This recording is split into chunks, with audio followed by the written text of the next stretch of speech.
Folks, Black Star Network is here. Hold no punches! I'm real revolutionary right now. Black power. Support this man, Black Media. He makes sure that our stories are told. Thank you for being the voice of Black America, Roland. Stay black. I love y'all. All momentum we have now, we have to keep this going. The video looks phenomenal. See, this difference between Black Star Network and Black-owned media and something like CNN. You can't be Black-owned media and be scared. It's time to be smart. Bring your eyeballs home. You dig?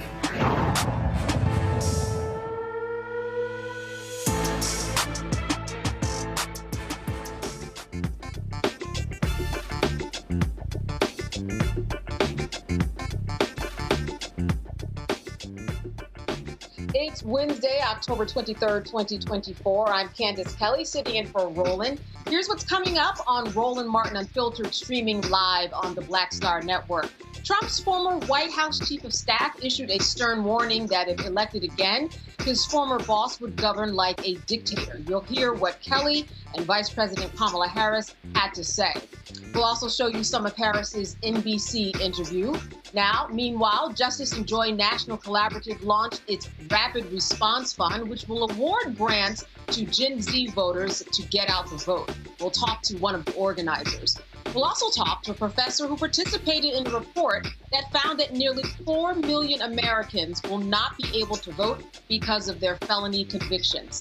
And a judge gives Rudy Giuliani just 1 week to turn over his $5 million co-op apartment to Georgia election workers that he defamed. And the judge upholds the January 6th trespassing conviction of the first January 6th rioter who was removed from office under the Constitution's ban on insurrectionists. It's time to bring the funk on Roland Martin Unfiltered, streaming live on the Black Star Network. Let's go. He's got it. Whatever the miss, he's on it. Whatever it is, he's got the scoop, the fact, the find. And when it breaks, he's right on time and it's rolling. Best believe he's knowing. Putting it down from sports to news to politics. With entertainment just for kicks, he's rolling. It's on go, roll, roll, y'all. It's Roland Martin, yeah. Rolling with Roland now.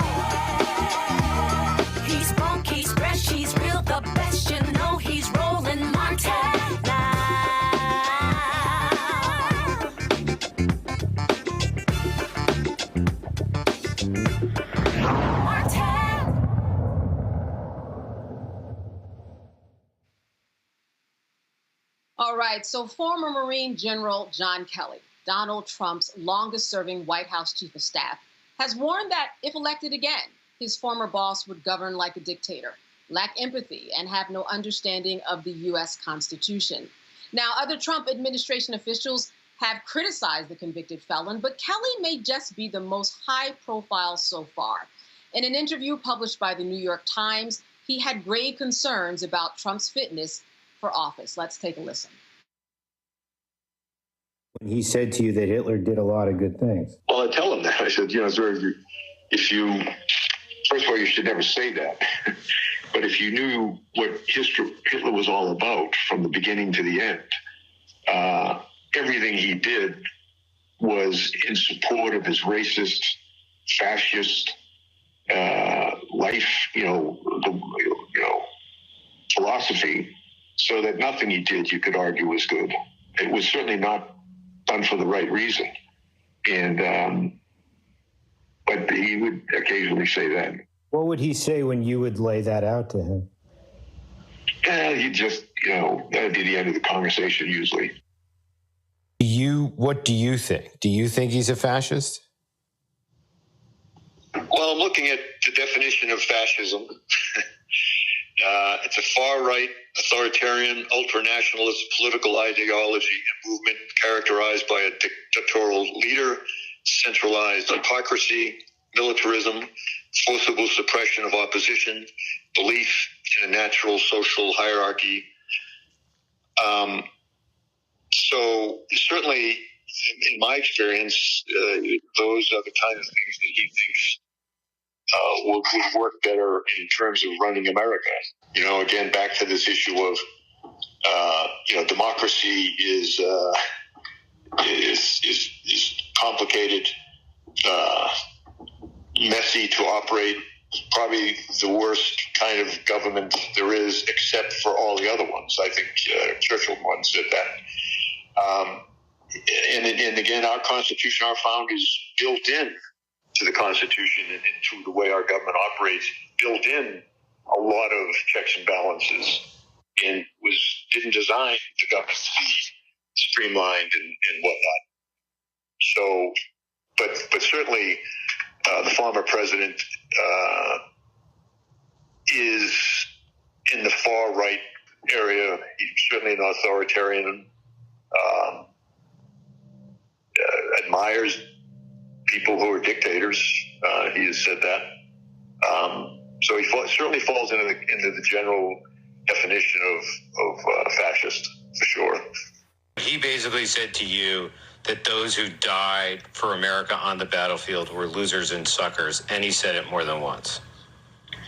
Yes, but he would say it would always, something else would get him going off at times again, McCain. But he never could wrap his arms around why people would serve the country in uniform. What was in it for them? That was the general theme. And here is what Vice President Kamala Harris had to say about General Kelly's comments. Who will be loyal to him personally. One that will obey his orders even when he tells them to break the law or abandon their oath to the Constitution of the United States. In just the past week, Donald Trump has repeatedly called his fellow Americans the enemy from within, and even said that he would use the United States military to go after American citizens. And let's be clear about who he considers to be the enemy from within. Anyone who refuses to bend a knee or dares to criticize him would qualify, in his mind, as the enemy within, like judges, like journalists, like nonpartisan election officials.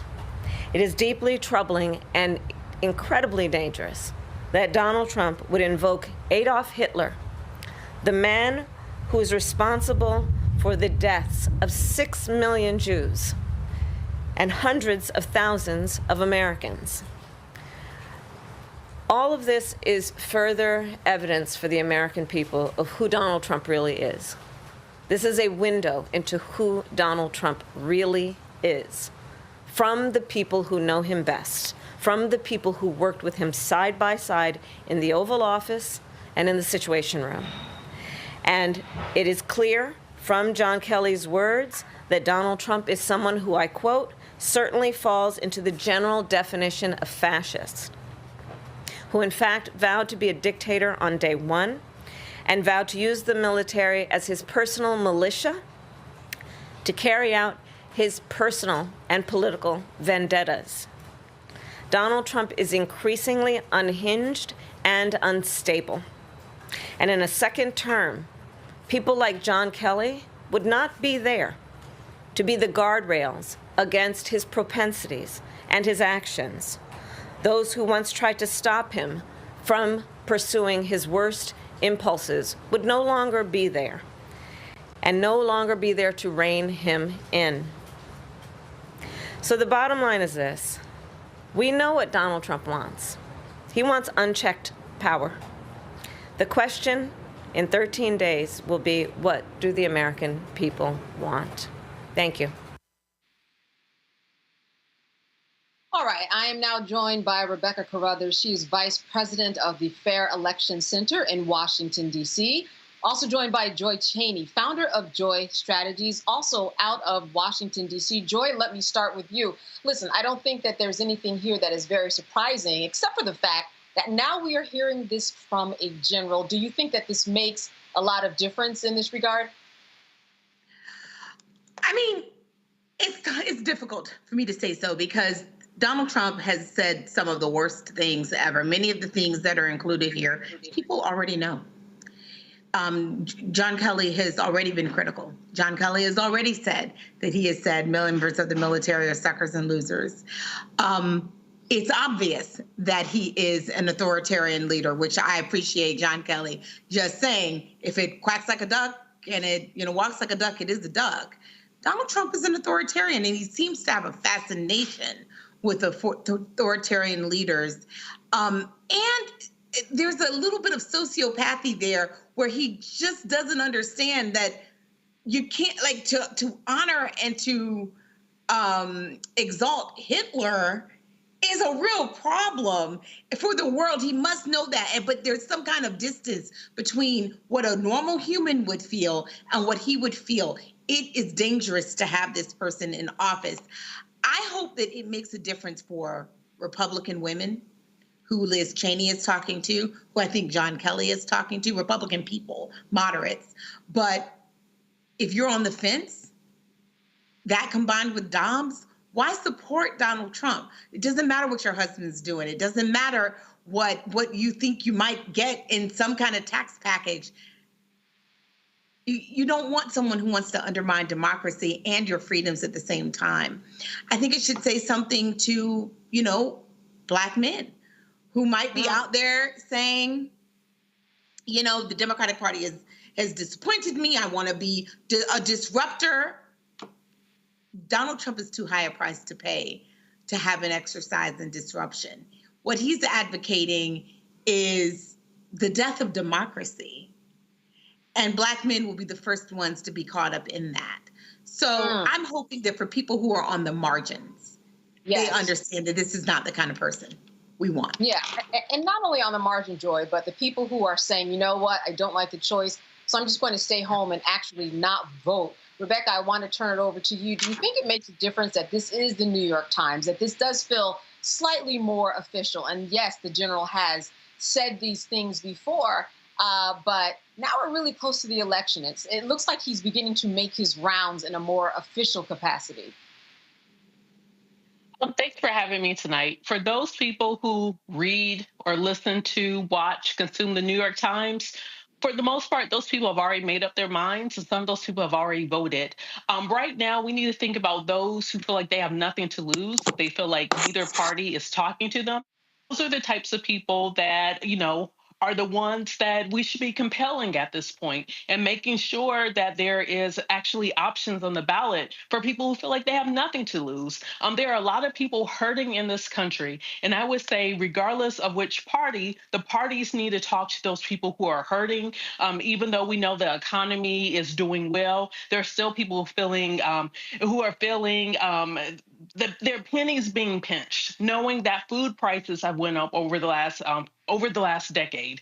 Fuel prices have went up. Housing prices have skyrocketed. So for the people who are hurting in this country, I don't know that a New York Times article is really speaking to them. And so I would encourage both campaigns. You have to talk to the people in the streets. Mm-hmm. And, Rebecca, I want to follow up with you. 20 years ago, you compared somebody to Hitler. That was a problem. People would have a serious problem with that. I think it's very interesting in the meantime that this is somebody who the general has said that Trump really wants to follow, wants loyalists and people under him who were like Hitler's loyalists. Though if people read history, we know that those loyalists were also often in cahoots to try to kill Hitler. So it seems like there's a real miss in terms of the understanding of history, as always. And certainly, perhaps we're immune to this whole idea of Hitler even becoming a part of the conversation. Do you see that as the case here, Rebecca? Well, in understanding the many steps to fascism and fascism regime, it requires, banning books. It requires misinformation. It requires intentional disinformation campaigns within a society. So when those elements are starting to happen, when you're seeing that broad swaths of media, whether it's Sinclair News or it's Elon Musk X, formerly known as Twitter, where you're seeing that these places where people go to get information is now being compromised by people with a set agenda, knowing that everyone has an agenda, but a set disinformation and or misinformation agenda, then people don't know, especially if they don't have books available where they can actually learn and research. Even when we see certain states where critical race theory, CRT is banned, DEI is banned. Well, basically, they're trying to ban elements of history. So we all know the adage, if you don't teach history, if you don't know history, then that population is doomed to repeat history. So as we look at what the march to fascism looks like, it also requires banning of critical information. So I want to talk about, Joy, Black men. You brought this up. In fact, you both brought it up. What can actually change the tide in potentially getting Black men who do not want to vote or are not going to vote for Kamala Harris to actually cross over? Is there anything that you see that can happen?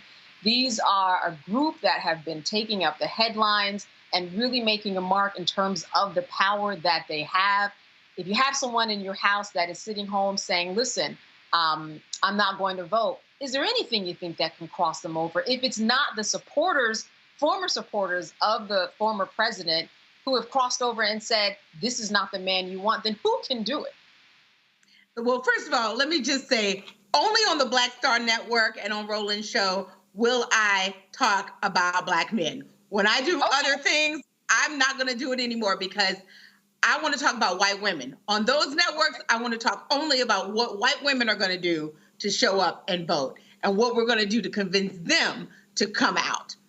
Sure. That said, on this network, to all the Black men listening, I hope that you are going in your barbershops, your churches, your friendship circles, your friendship chain group. Listen, we know that Donald Trump is not the answer for our community, for the nation, for the world. We know this. What John Kelly is saying today is just yet another example. This is not the time to make a point to the Democratic Party. This is the time to do that is after, right? We have our democracy. Even if you don't believe that we have a democracy, this man is trying to take back whatever gains we actually have. And he has proven himself to be someone who will incarcerate us, who does not respect Black people. The economy was not better under him, even if you felt it. Well, that was the residual effects of Barack Obama. We have improved our economy. Don't let him trick you into doing something that would harm you first. We know that that is the case. And we know he's a fascist. And that none of those are your values. And so at the end of the day, I think it's really hard to talk to someone blanketly, but I think you have to ask why they're supporting Donald Trump, why they're apathetic. I went on the campaign trail this past week. I went to Pennsylvania, York, Pennsylvania, and I met a Black man, young Black man. who wasn't planning to vote. And my only request to him, after I shook his hand and I listened to him, and he said he just didn't see a connection between the election and himself. He didn't like Donald Trump. After I said that, what I asked him to do was just make me a commitment that you would research the Harris campaign, that you would ask yourself, is it her that you have a problem with? And he said, no. I said, but don't punish her for all of the things that came before. You know that she would be a better president than these others. Don't you want to turn the page? It is connected. We talked about student loans. We talked about all the things that do impact his life, and he agreed to do it. At this point, that's the best that I can do. But Democrats, when we win, because I have faith that we will win, we cannot wait until an election year to try to bring over Black voters. It's too transactional. We need to be working on people before. That's right, especially when we vote the down ballot, too. All right, a good way to end this segment. Thank you for that. We will be right back here on Roland Martin Unfiltered, live on the Black Star Network. Stay with us. We'll be back after a second.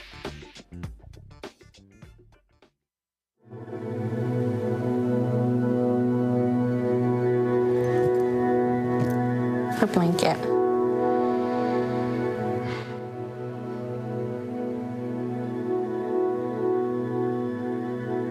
First of all, I'm the one that got rid of Roe v. Wade.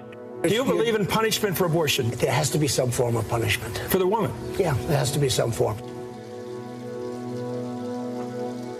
Women will be happy, healthy, confident, and free. You will no longer be thinking about abortion. So all they talk about abortion. You will no longer be abandoned, lonely, or scared. You will no longer have anxiety. You will be protected, and I will be your protector.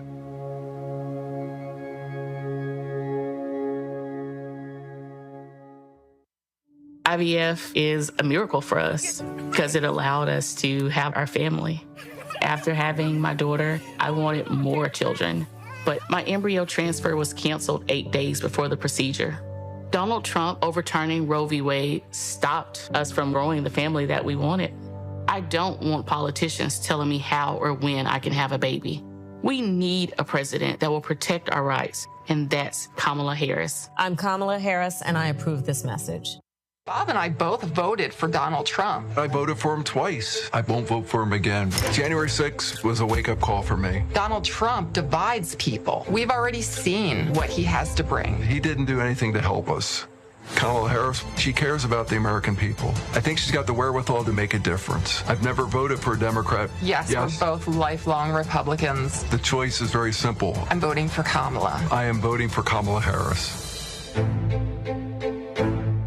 Hello, I'm Jamia Pugh. I am from Coatesville, Pennsylvania, just an hour right outside of Philadelphia. My name is Jasmine Pugh. I'm also from Coatesville, Pennsylvania. You are watching Roland Martin Unfiltered. Stay right here.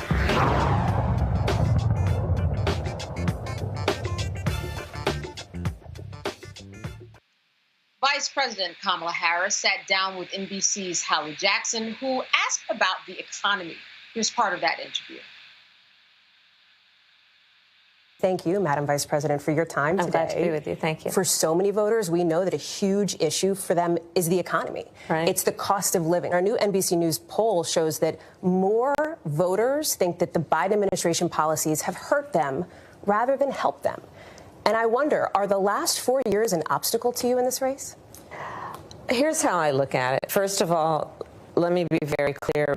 Mine will not be a continuation of the Biden administration. I bring my own experiences, my own ideas to it, and it has informed a number of my areas of focus, most of which are, on to your point, lowering costs. So part of my plan includes what we need to do to bring down the price of groceries, including the work I will do dealing with price gouging, something I dealt with when I was Attorney General, something I will deal with going forward. Then why do you think that's not landing with voters? Because in the numbers, it's the opposite. Former President Trump leads you on this issue. Well, when I'm out, this is why I'm going out to Wisconsin, Pennsylvania, and Michigan. Excuse me, just got in late this morning, actually.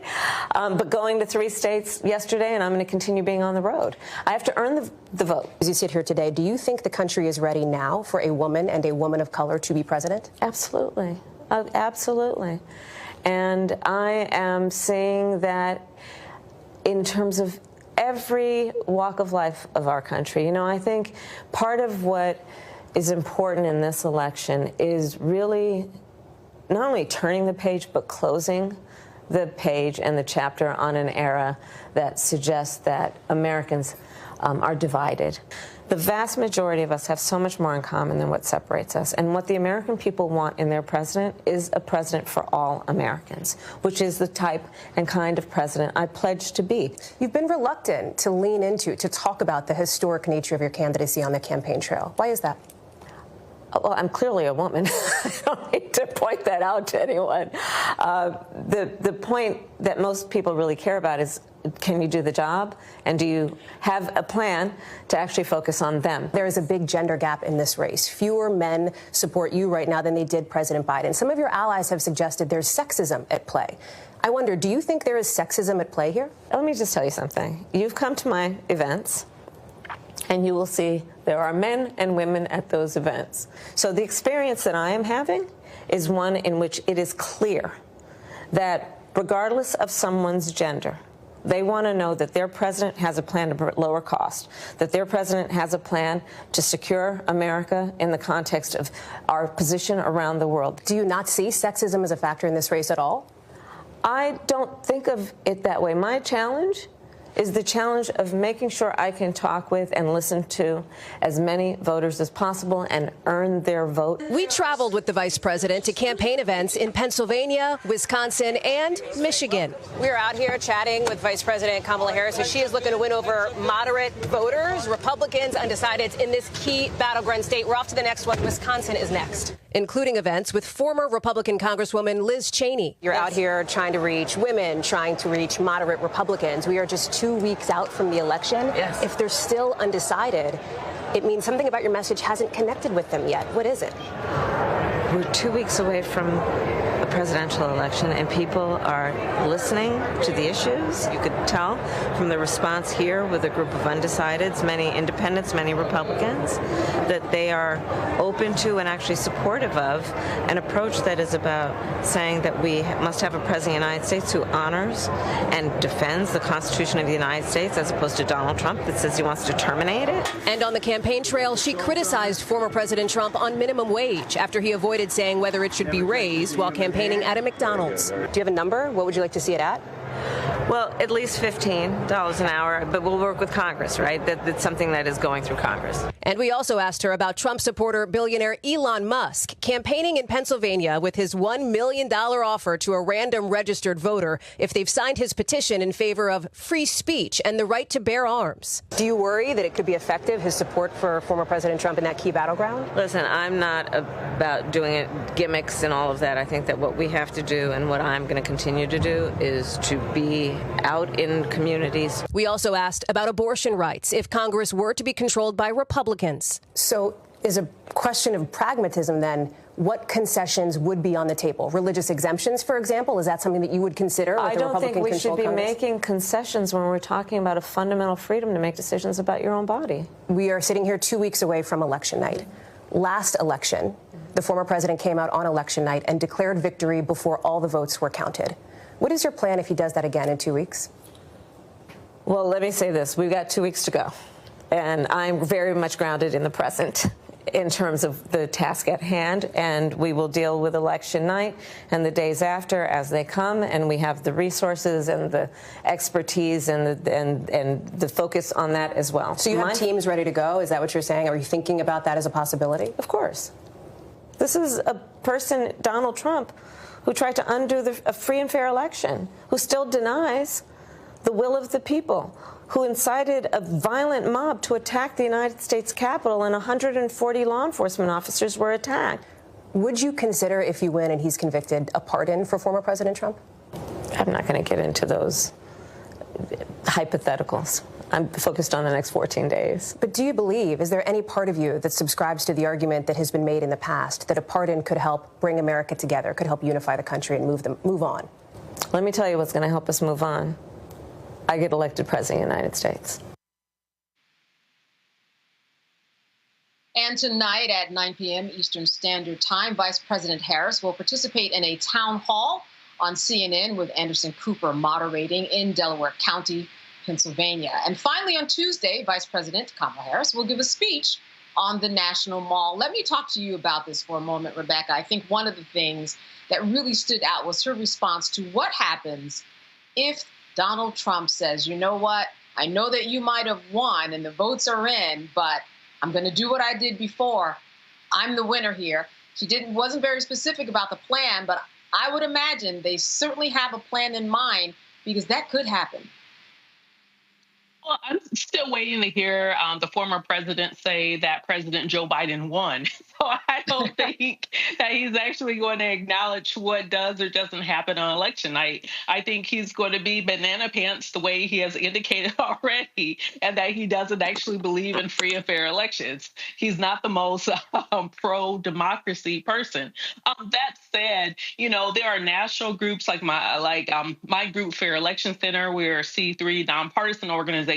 We're keeping our eye out on different hot spots across the country. There are other groups on the nonpartisan side that's interested in upholding democracy that want to make sure that the votes do get certified, that those folks who are eligible to vote, who do cast their ballots, that their ballots are counted. And I do expect for that to happen in 2024 like it's done the previous years. All right. Joy, what do you think in terms of her interview? The biggest takeaway, she was given a lot of questions. Some might say it might have even gotten a little bit contentious. What was your takeaway from that interview? Well, I didn't think it was contentious, but I do think that she is very clear-eyed about what's at stake, what needs to be done in the next 2 weeks, and not getting distracted. Because the fact of the matter is, right now it's about turnout. And it's about convincing those swing voters, those disaffected voters who might be deciding to stay home. This is not about convincing someone who is a diehard Trumper. They're not coming along. So right now we have to focus where we need votes, where it's close, where the margins are tight. That's our focus now. What happens afterwards, whether Donald Trump seeks to steal the election or not, that right now is probably not a good use of time. Like Rebecca said, there are organizations. I'm actually on the board of her organization, but also there is the Election Protection Hotline run by the Lawyers Committee on Civil and Human Rights and other legal organizations. If you are a lawyer and you are interested in democracy and making sure that we're safeguarding the election, definitely sign up for that. Look for election protection.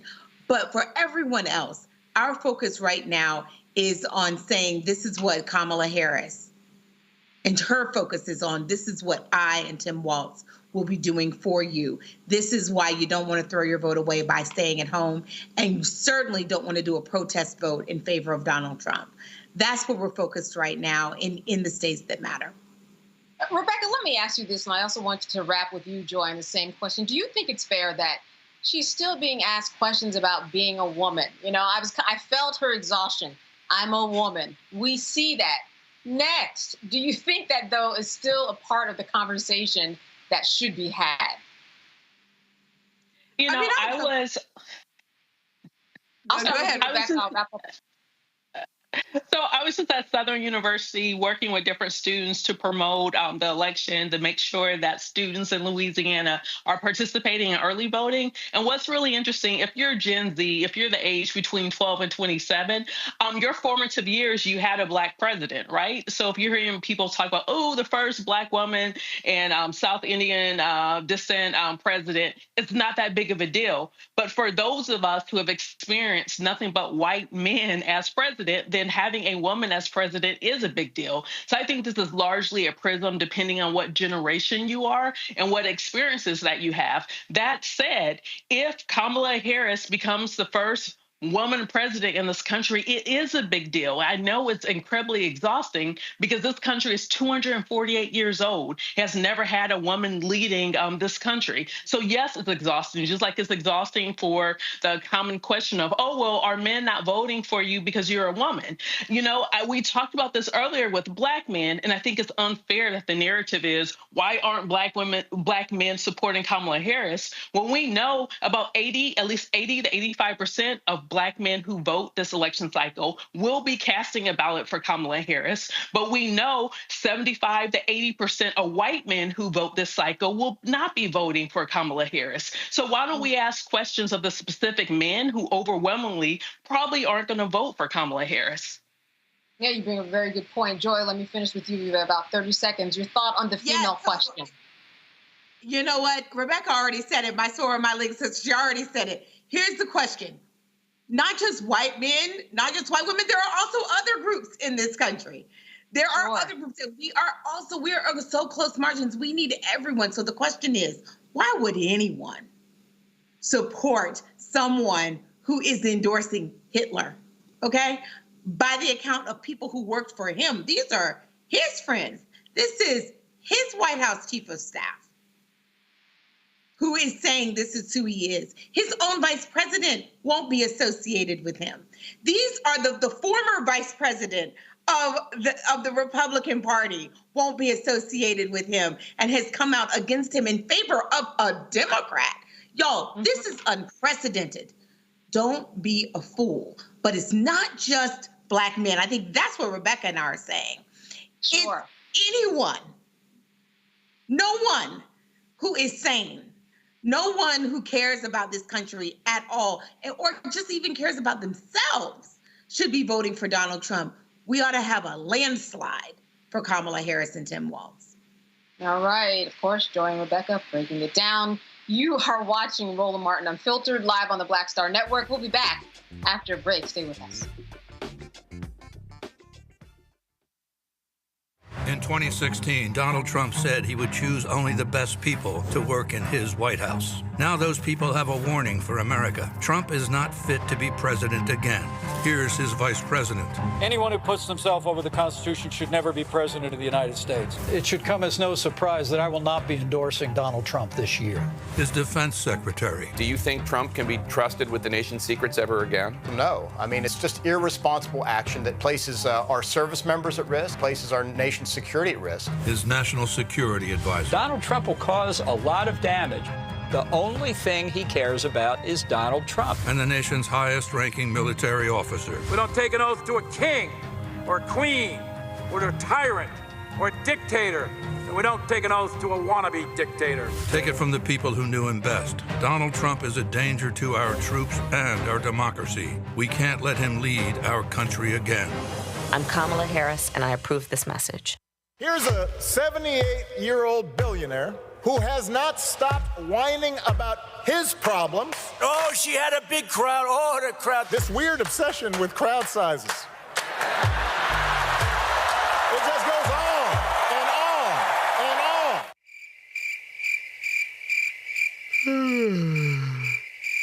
America's ready for a new chapter. We are ready for a President Kamala Harris. I'm Kamala Harris, and I approve this message. Wrongfully convicted. 5 teenagers were arrested, tried, convicted, and sent to prison. No men were exonerated. What he did to us, he tried to end us. Of course I hate these people. So-called Central Park 5. Calling for execution. And let's all hate these people. You cannot have this man go into office again. I want society to hate him. We were innocent kids. The confessions were coerced. Today, we are exonerated. That guy says he still stands by the original guilty verdict. This is about democracy being on the ballot. I have absolutely no compassion. Look at Kamala. She represents the kaleidoscope of the human family. There's something different happening in America. We will get the opportunity to build a future where we will be able to thrive and not just survive. I'm Marissa Mitchell, a news anchor at Fox 5 DC. Hey, what's up? It's Tammy Roman, and you are watching Roland Martin Unfiltered.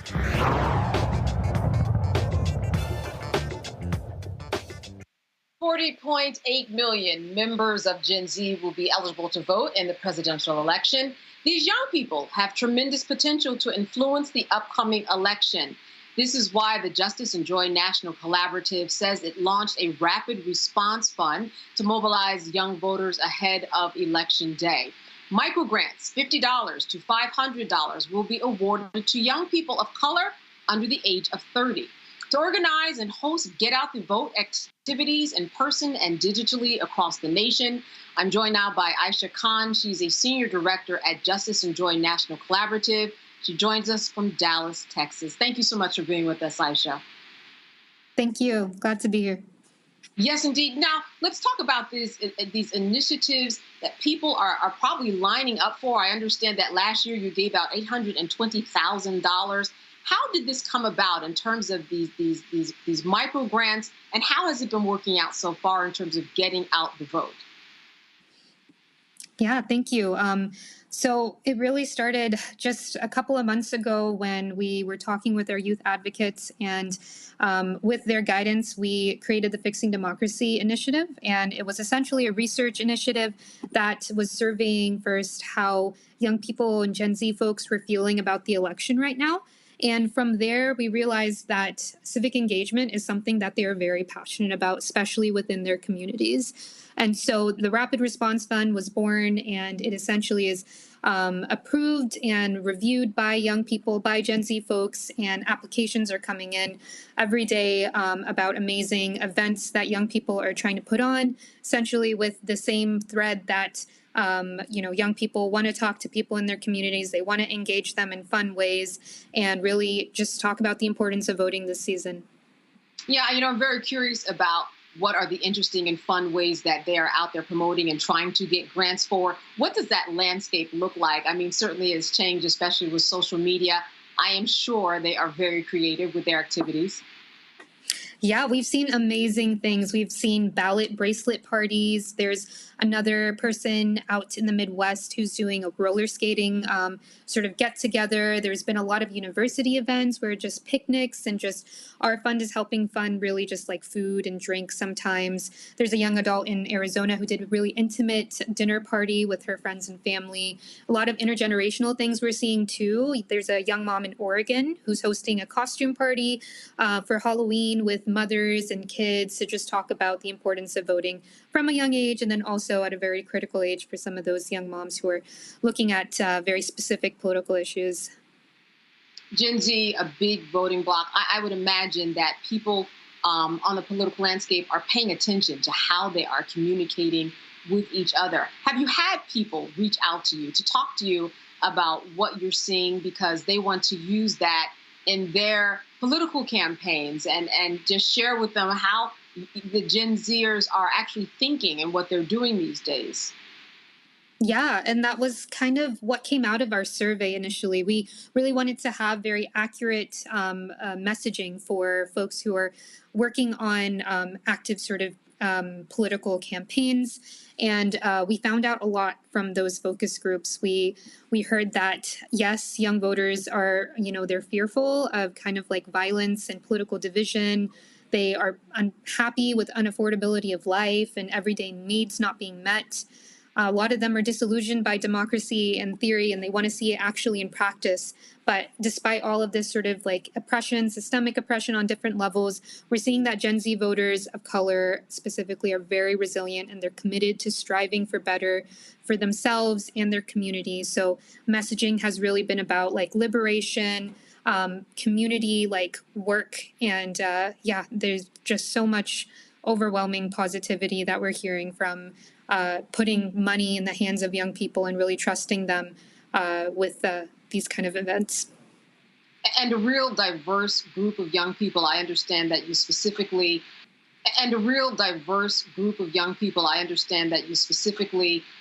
would like to seek out people who are, for example, from the Black trans community. Tell me how that's going, how that response has been.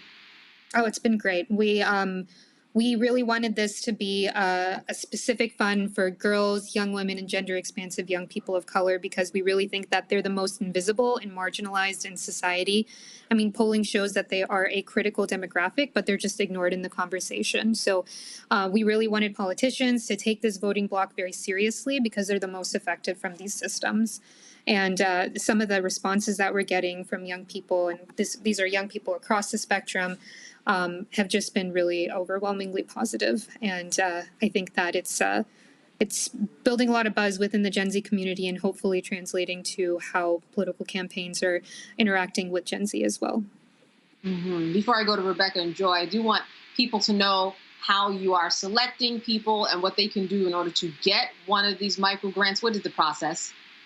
Sure. So you can go straight to our website, Justice and Joy National Collaborative, and you'll be able to toggle to the Fixing Democracy Initiative. And from there, it's a very, very simple Google form. We didn't want to have too many obstacles for young people to get this funding. There are a couple of different levels of funding. They go as low as 50 to 500. And depending on the level of fund, we might ask a couple of additional questions like budget and just kind of like overall goals, demographics of folks who you expect to attend.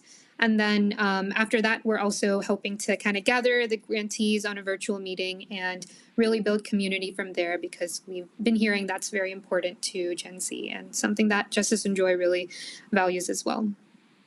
All right, I want to open this up to Joy and Rebecca. Joy, I'll start with you. A question for Aisha.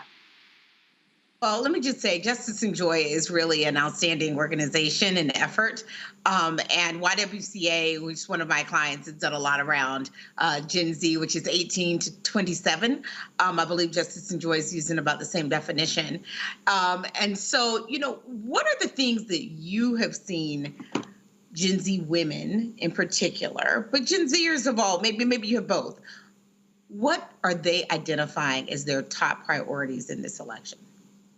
No, that's a great question. So when we are talking about the demographics that we're working again with a lot of system impacted folks. So the economy, the cost of living is very much top of mind.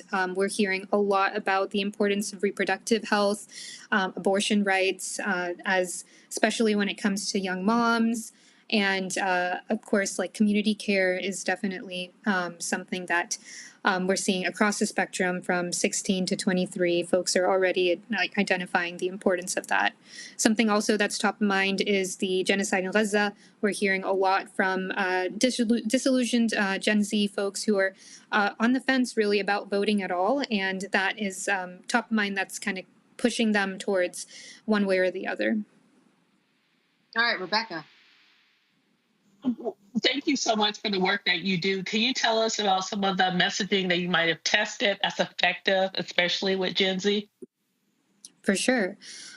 So something very particular was that Gen Z voters resonate more with verbiage around liberation, and that was very specific to transgender participants. Freedom and messaging around freedom resonated more with cisgender participants.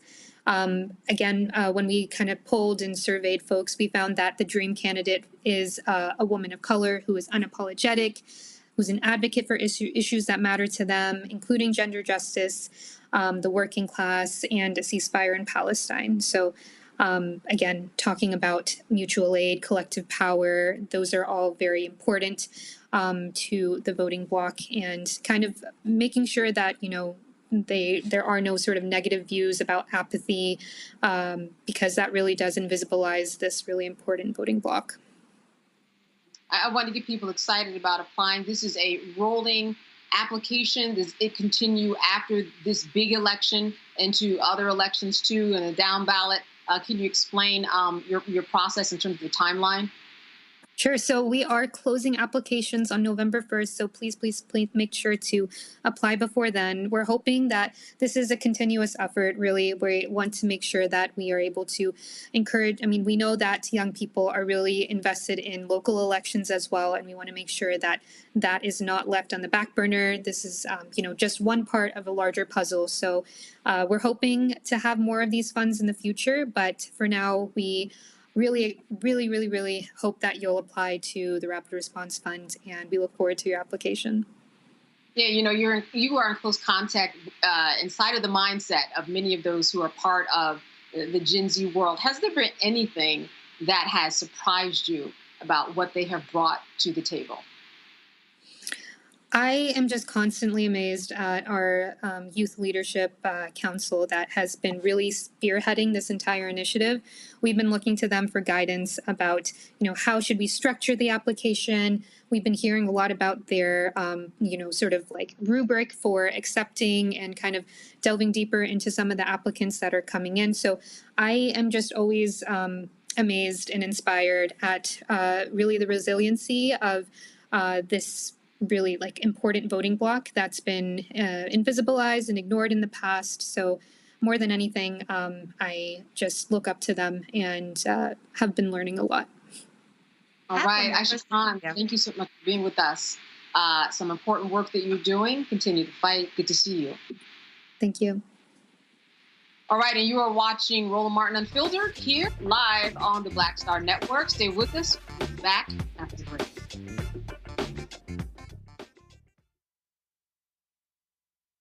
Jill Stein, Green Party candidate for president. So why are Trump's close allies helping her?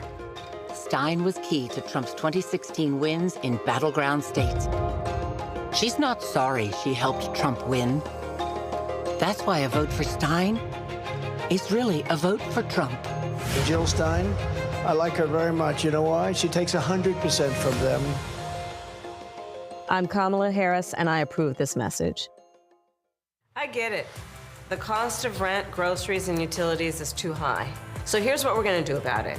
We will lower housing costs by building more homes and crack down on landlords who are charging too much. We will lower your food and grocery bills by going after price gougers who are keeping the cost of everyday goods too high. I'm Kamala Harris, and I approve this message because you work hard for your paycheck. You should get to keep more of it. As president, I'll make that my top priority. It's really rich for Democratic leaders to say that Donald Trump is a unique threat to democracy when he peacefully gave over power. He is still saying he didn't lose the election. I would just ask that. Did he lose the 2020 election? Tim, I'm focused on the future. That is a damning non-answer.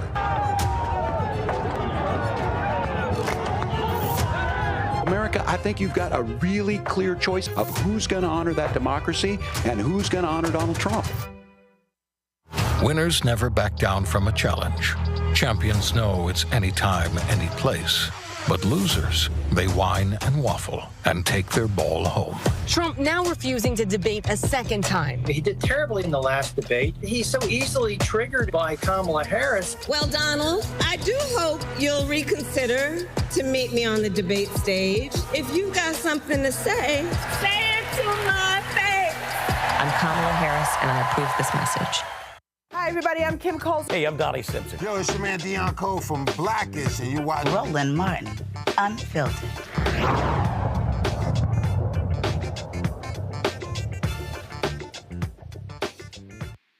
The Justice Department warned Elon Musk's America PAC that his $1 million sweepstakes to registered voters in swing states may violate federal law. Musk, who has backed former President Donald Trump, is spending millions of dollars supporting his candidacy, has publicized the $1 million prize his political action committee is offering to increase voter registrations in hotly contested states. Musk's initial promise to pay prizes to registered voters immediately raised concerns from election law experts and some state officials. Federal law bars paying people to register to vote. The petition's language currently promises $1 million prizes to people chosen randomly for signing a petition supporting First and Second Amendment freedoms. But to sign the petition, you must be registered to vote in specific states. Joy, what are your thoughts about this and whether or not this actually violates federal law? It obviously violates federal law. I think, yeah.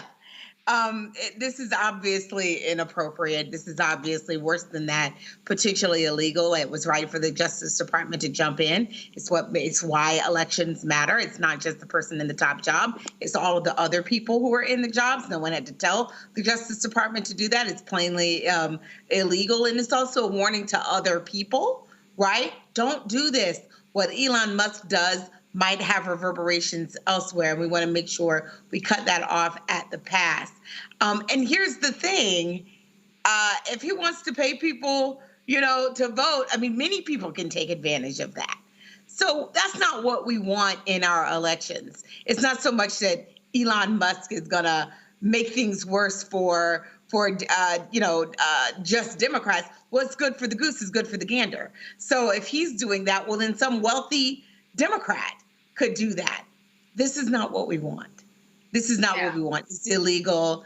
We'll see him in court, I guess. Yeah, I tell you, Rebecca, pretty much a bad precedent here if he can continue to do this. Candace, I used to manage campaigns, and if the campaign side, if we were to take a bus to fill it up with people to go register the vote in person, and say it was over the lunch hour and we provided lunch while people are riding the bus to go out to their local elections office to get registered, we would get dinged. We would get fined because that would be considered giving someone something of value in order to register the vote here. And so where Elon Musk is really treading that line is he's saying in order to be eligible for this $1 million a day drawing, you have to specifically be a registered voter. And also you have to be a registered voter in this very competitive state. But at the point that he is providing something of value for those who are actual verified registered voters, that's where there's an issue. And once again, I don't think people want to go down this path because there is money on all sides. And let's just move back from the brink because this is not where we want to go as a country. And Joy, what's so interesting is that no one told him that this wasn't a problem. Of course, this is par for the course when we talk about Elon Musk and things that he should do and shouldn't do and that are against the law. Someone may have told him, but I'm surprised that he was able to get this far and that he wasn't dinged before any of this even got out to this point. I don't understand why we're still talking about it. Well, he kind of just said it off the cuff, but here's the thing. Elon Musk doesn't do anything off the cuff. He's doing it because he wants to lure us into this debate. Because, of course, there are some people, he says it's not about whether the DOJ dings him or not. I doubt he's going to even participate and go forward with this. It's about then the DOJ has responded. So now then Joe Biden's DOJ is responding to something that he did. This is this effort to have his name and this whatever chance, rally, raffle, whatnot, in the public eye. It's important for us to talk about it from a legal perspective, but I don't think we should focus on it so much from a political perspective. I don't think we should be fanning the flames about this.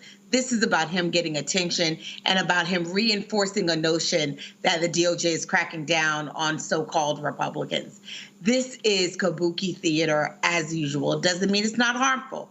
Doesn't mean it can't be harmful, and it is certainly illegal. But that's what this is about. It's about the theater, not about the law. And so Rebecca, do you think that this will be squashed eventually soon? I mean, like I said, it's taken a long time so far, I think, but eventually this will be squashed. I mean, this just happened. I don't want to be petty or political here and call him Dollar General Lex Luthor, but that's in essence what this guy is. I think, he's going to do what he wants. I mean, after all, didn't former President Trump to say, hey, I'm going to give him the job that will allow him to remove all the regulations on the particular industries that he has a huge financial stake in. So it's like at this point, look, it's 13 days. People go vote. It's very clear what one presidency will look like versus a different presidency. It just go vote at this point. Right. And Rebecca, I think it's interesting. You mentioned Elon Musk in terms of his role, what he might be put in. There's a lot of talk if Trump is elected president that Elon Musk will be put in a major position that will actually put him in a role where he oversees his own companies, potentially giving them more rights and better interests in terms of legislative policies. Another problem I'm sure that the Department of Justice is already thinking about. But if it's a Trump Department of Justice, would that Department of Justice actually act if there is such a blatant disregard and a blatant conflict of interest? Because once again, folks, you are voting for an administration. You're not just voting for who's going to be in the White House, but you're voting for all these other shenanigans and characters. So you have to make the determination, because we know it's going to be a choice between two people, between Kamala Harris and Donald Trump. We know that there isn't a viable third party that's going to come in and take this election. So it's going to come down to those two candidates. So people have to understand that they're voting between two different worldviews and two different executive leaders. And Joy, let me wrap up with you. This is something I'm sure that obviously the Harris campaign is thinking about, doing something about. How can they use this to their advantage? I mean, I think this is just more of the chaos that they can be pointing to. But two that we want to avoid and we want to turn the page from. Do you want to turn your society over to Elon Musk and Donald Trump? But can I just say, Rebecca's right. We're less than 2 weeks out. I hope that we stop allowing Donald Trump and Elon Musk to drive the narrative, and that we now go from responding to them to laying out an affirmative, joyous vision. One of the things that I think we did well in the beginning is it was a positive, joyous vision for the nation, something that people could be excited about. We had to respond to the things that Donald Trump has done. That's a part of politics.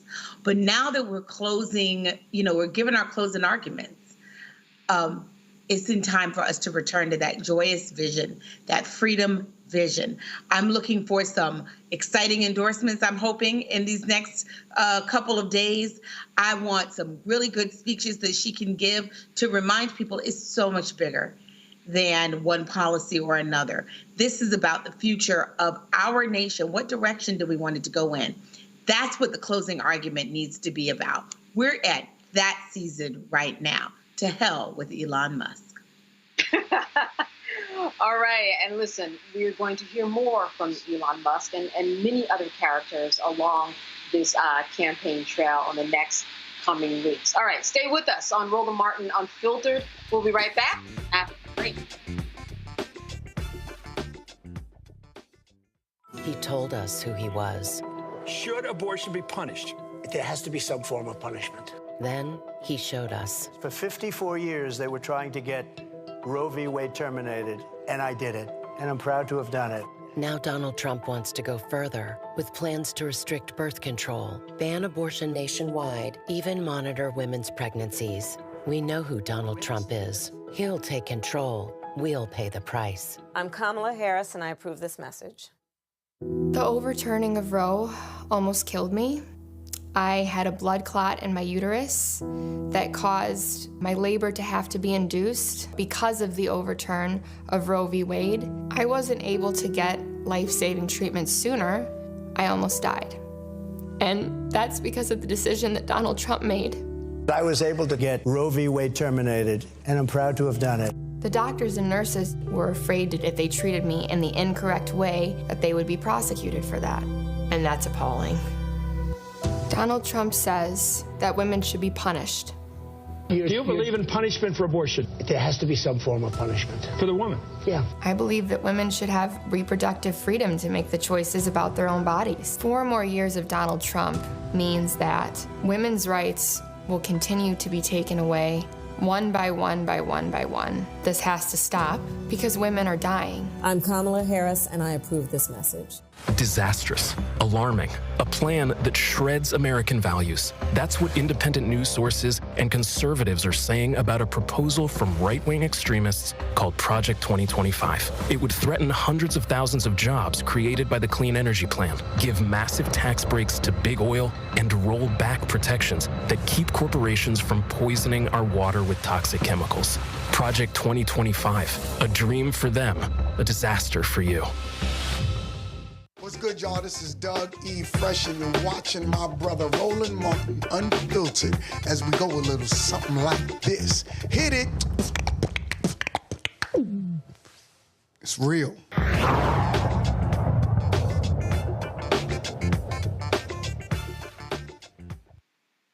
People with felony convictions in 48 states are banned from voting. Due to these laws, an estimated 4 million people, representing 1.7% of the voting age population, are ineligible to vote this year. Many of these laws date back to post-Reconstruction era. 1 in 22 African Americans of voting age is disenfranchised, a rate more than triple than that of non-African Americans. 7 out of 10 people disenfranchised are living in their communities, having fully completed their sentences and remain supervised while on felony probation or parole. And more than 1 in 10 African American adults is disenfranchised in 5 states: Arizona, Florida, Kentucky, South Dakota, and Tennessee. The Sentencing Project recently published a report called Locked Out 2024, 4 million denied voting rights due to a felony conviction. University of Minnesota professor Christopher Eugen contributed to that report, and he joins us now from Minneapolis, Minnesota. Christopher, thank you so much for being with us. With you.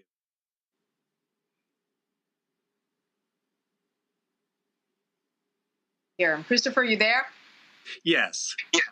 Okay, thank you for being with us. You know, this is something certainly that when we look at the numbers, 4 million votes, that changes the tide. It can when it comes to an election. Tell me a little bit about this study, because there have been some doors that have been opened over the years for those who have served their felony convictions. But where are we now in terms of felony convictions, those people who have served their time but cannot vote? Yeah, it's a tale of both tremendous growth in reenfranchisement. There's been lots of states have restored the vote in recent years. So for the first time in a long time, people who are in the community on supervised release will be able to vote in Minnesota. And the same is true in New Mexico. There have been 10 states that have expanded the vote. So in 2016, it was about 6 million people couldn't vote. So we're down to about 4 million. That's a big change and a lot of positive news. On the other hand, that means 4 million folks are going to be left out. I started studying this issue around 2000. In the 2000 election, there was also about 4 million people who were locked out and couldn't vote. And their votes may have been decisive in the presidential election. So it's a very important issue. Seems as though that the changing tide in terms of those who at one point couldn't vote and now they can vote, it seems as though that would be a good precedent for other states to look to, for something to happen on a federal level. What are your thoughts about why this hasn't happened all over and that only a few states do this? Yeah, it has been, there's been a durable Supreme Court precedent since the 1970s that has kind of given the states the capacity to set their own rules regarding voting for people with criminal records. And that kind of has led to this really patchwork quilt around the country. So, you know, if you're incarcerated in Maine and Vermont, you never lose the right to vote.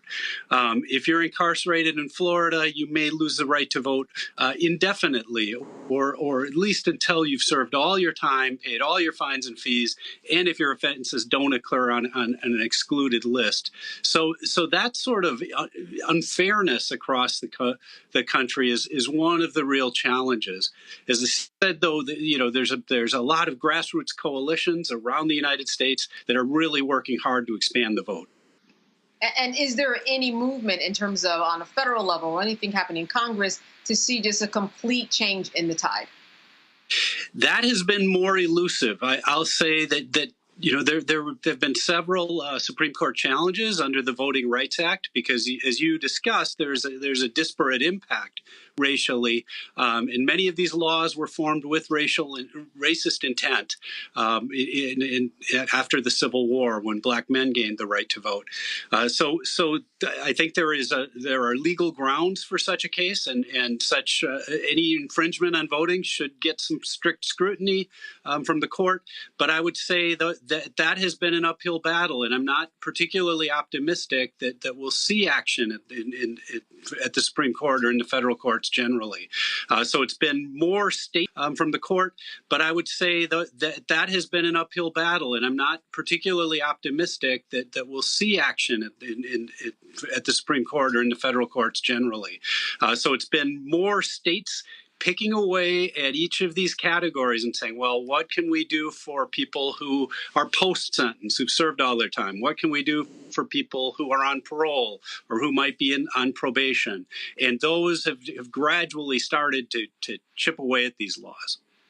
I'm very curious, what is the legal argument that is being made as to why those who have served their time and they come out and they have all the other freedoms in the world, except for this particular freedom, in terms of not voting. How is that connection actually legally being justified? I would personally characterize the arguments as relatively thin. The proponents of disenfranchisement say that people who commit felony-level crimes have shown that they are not worthy, they don't make good decisions, they can't be trusted, that redemption must be earned, or even that voters with records will somehow pollute the voting stream. But as you point out, this is particularly for people in the community. A judge, our criminal legal system has seen fit to allow people to be out, to be working in their communities, to be paying taxes. And that's the number one thing I hear from impacted populations about this, is they think it's taxation without representation. Yeah, absolutely. Let me open this up to my panel. Joy, I'll start with you. A question for Christopher. So can you just review for people, if you have it, like the states where this is at play, right? Where is this going to make a difference? Yeah, I would say, it could make a difference in any state, but in states that it's the places where it's heaviest is in the South and in the East. And that's clear in our report. So states like Tennessee, Alabama and Mississippi to some extent, Georgia, in states that disenfranchise beyond the period of sentence, that's where it really has an impact. Because, if I were arrested and convicted in 1980, my record could still be preventing me from voting. And so those states I would say are particularly we have particularly high rates of disenfranchisement. Yeah, let me ask a follow-up. So sure. One of the things I know, though, is that sometimes we assume that you can't vote if you are in jail. There's a lot of misconception about whether it's right. Felonies aside. I know you focus on felonies. Where can people get information to sort of figure out exactly what the rules are in their state? Because there's some places where you can have misdemeanors, you can have arrests. As long as you're not physically in jail, you are okay. So explain some of that to us. That's correct. And I think sometimes there are even deliberate suppression efforts that say, if you have a felony, you can't vote. In all but 10 states, the right to vote is restored to people upon completion of their sentence. You can always go to your Secretary of State's office and the Secretary of State's website to find out some of this basic information. The Sentencing Project report, I think, is a good guide. So if you go to sentencingproject.org, you'll see that kind of prominently featured. But it can really depend. I would say, know your supervision date and know if, in about 25 states, it's kind of a system where only those who are currently incarcerated for a felony level crime, and that's typically in a state penitentiary, are unable to vote. People in jails who are either convicted of misdemeanors or are awaiting trial are generally eligible. It's often a challenge to get registered, et cetera, but often retain the legal right to vote. I'd say the Secretary of State's office is a good general guide. But emailing the Sentencing Project or one of the members of our author team, we'd be happy to help folks out too.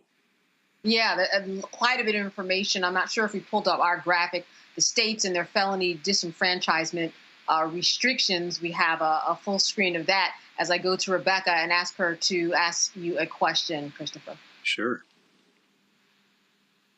Hey, Christopher, thank you so much for the report. Nicole Porter at Sentencing Project shared it with me the other week. I'm glad to see that you all have shown that it's down to 4 million, which is 4 million too many, but that's down compared to the previous presidential cycle.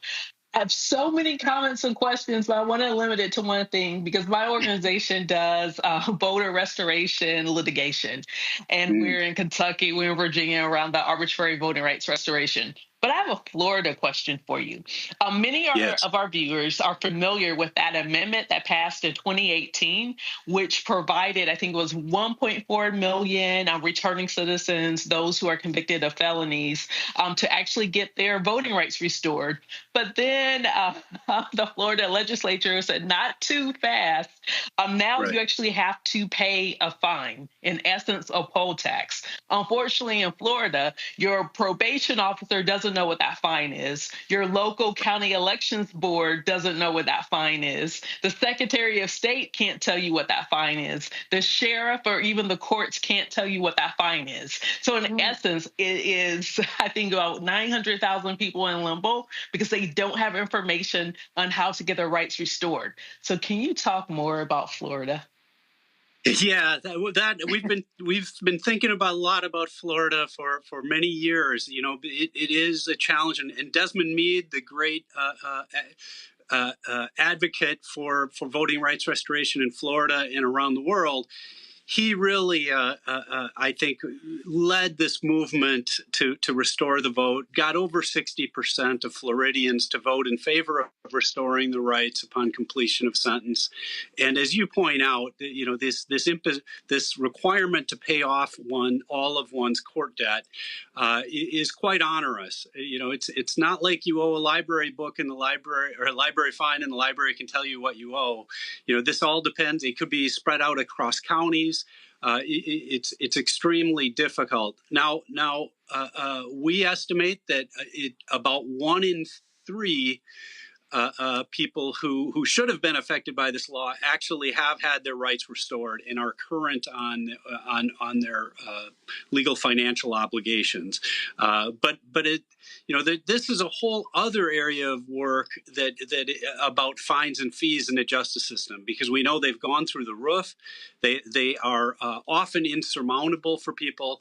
And as in Florida, in many states, they operate at the county or local level, and there's no central repository. So when I talk to people in my research, they don't know the total amount they owe, and they can only guess at it. So I think this is a real challenging issue for folks.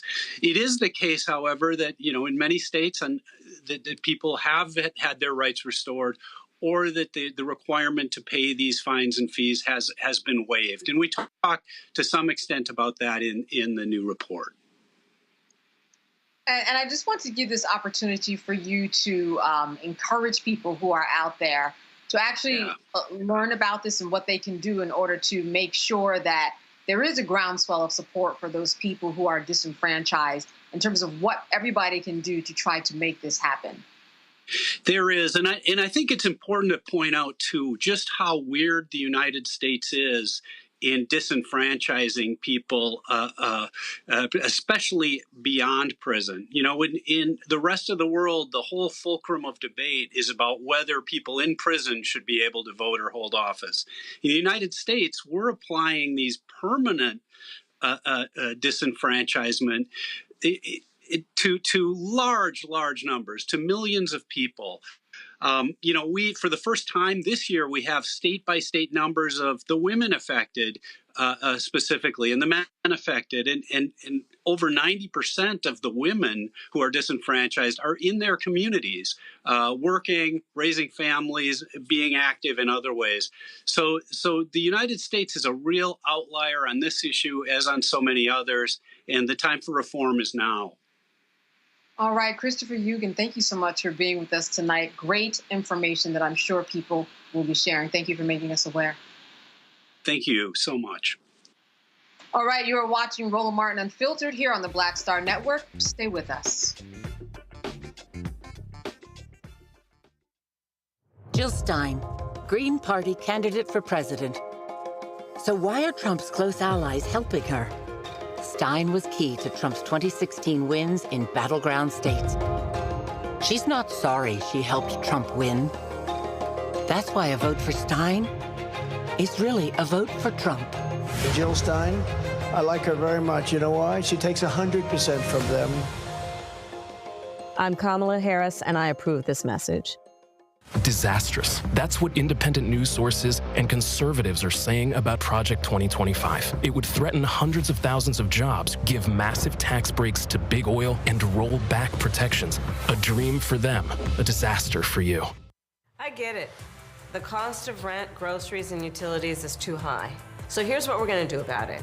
We will lower housing costs by building more homes and crack down on landlords who are charging too much. We will lower your food and grocery bills by going after price gougers who are keeping the cost of everyday goods too high. I'm Kamala Harris, and I approve this message because you work hard for your paycheck. You should get to keep more of it. As president, I'll make that my top priority.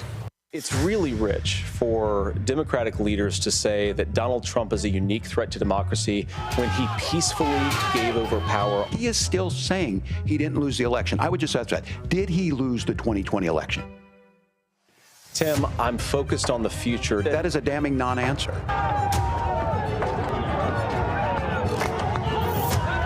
America, I think you've got a really clear choice of who's going to honor that democracy and who's going to honor Donald Trump. Hey, yo, what's up? This is Mr. Dalvin right here.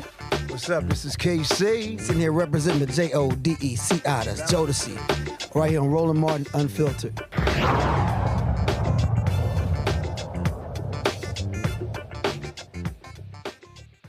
You know, Rebecca and Joy, I really want to talk to you about what you are doing out there on the campaign trail. I know that you are doing a lot, and you know that what people are talking about, what's important to them. You're talking to a lot of people that a lot of us don't have access to. Let me start with you, Rebecca. What are you seeing out there on the campaign trail and hearing from people that you think it's important for this audience to know about, because you are on the ground and you're familiar with so much more than many of us are when it comes to what's happening in the world of politics and how people are voting? Absolutely. And to be clear, I'm not on the partisan campaign trail, but I'm doing a lot of voter education across the country. I was recently in Montgomery. Shout out to the RMU family. I've met and saw so many of you all while I was at Alabama State's homecoming.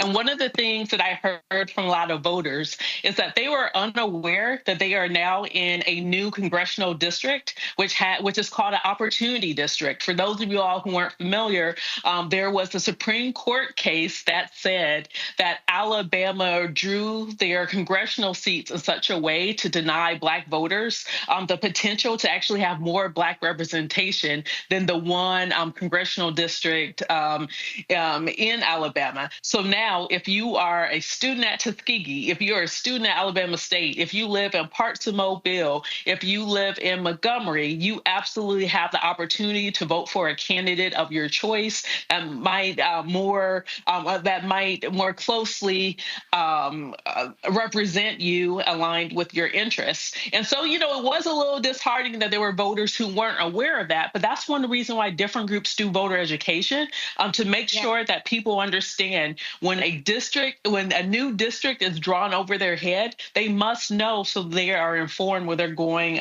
to cast their ballot. Yeah, and where would you say someone should look to find out the latest information, because there is so much information going on that's out there, misinformation, and people just don't know where to go to see the latest. But what would you tell them? So the basics. So I'll give you the nonpartisan website that you could go to. You should start at vote.gov.